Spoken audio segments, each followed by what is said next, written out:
situation, oui. Alors c'est vrai que nous sommes un petit peu inquiets parce que nous sommes tombés, la Martinique est tombée dans un groupe qu'on peut qualifier de groupe de la mort. Donc lorsqu'on se prépare à affronter de grosses pointures du football international comme le Mexique, le Panama et le Canada, parce que c'est une grande nation également qui, aussi bien en masculin qu'en féminin, a déjà fait ses preuves au plus haut niveau du football. Donc il y a de quoi quand même être un petit peu inquiet, mais confiant parce que nous pensons que la Martinique, si on se prépare bien, si la sélection est suffisamment renforcée avec ses joueurs originaires venant des championnats européens, plus nos meilleurs joueurs locaux, on peut créer la surprise.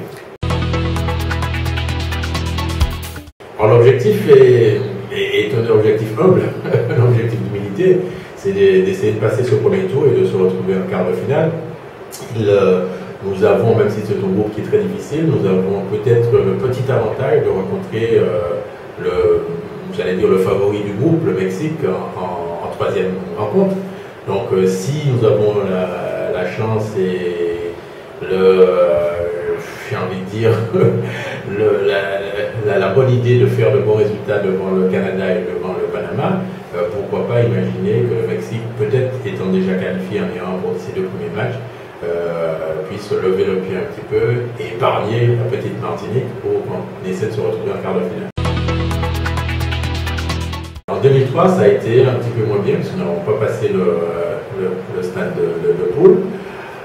Il y a de grosses différences, je pense, aussi bien par rapport à la nature même de la compétition, puisqu'on est sur un format qui est complètement différent, avec des enjeux à la fois financiers et d'image qui sont beaucoup plus importants qu'il y a 10 ans.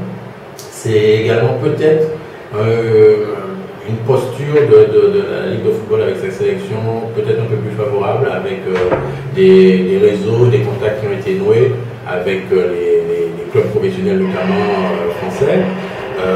C'est aussi peut-être un capital confiance, peut-être un petit peu plus important, parce que nous avons quand même réalisé une bonne phase finale de Coupe des Nations de la Caraïbe, en ayant éliminé des nations comme la Jamaïque. Mais c'est quand même une compétition de très haut niveau, je le disais, avec des enjeux beaucoup plus importants. Donc peut-être des conditions un peu plus favorables, mais un groupe particulièrement difficile qu'il va falloir négocier. Alors, la CONCACAF prend en charge une délégation de 32 personnes avec les frais aériens, le transport aérien d'approche, également les frais de transfert aérien en interne aux États-Unis, également les frais d'hébergement de cette délégation de 32 personnes. Et ce qui reste à la charge du pays participant finalement, c'est évidemment toutes les dépenses de préparation. C'est bien sûr toutes les dépenses supplémentaires qui sont liées aux compléments de délégation, qui sont liées aux charges diverses, comme les charges de remboursement de salaire, les charges d'équipement, etc., etc. C'est un budget qu'on estime aujourd'hui être de l'ordre de 450 000 €.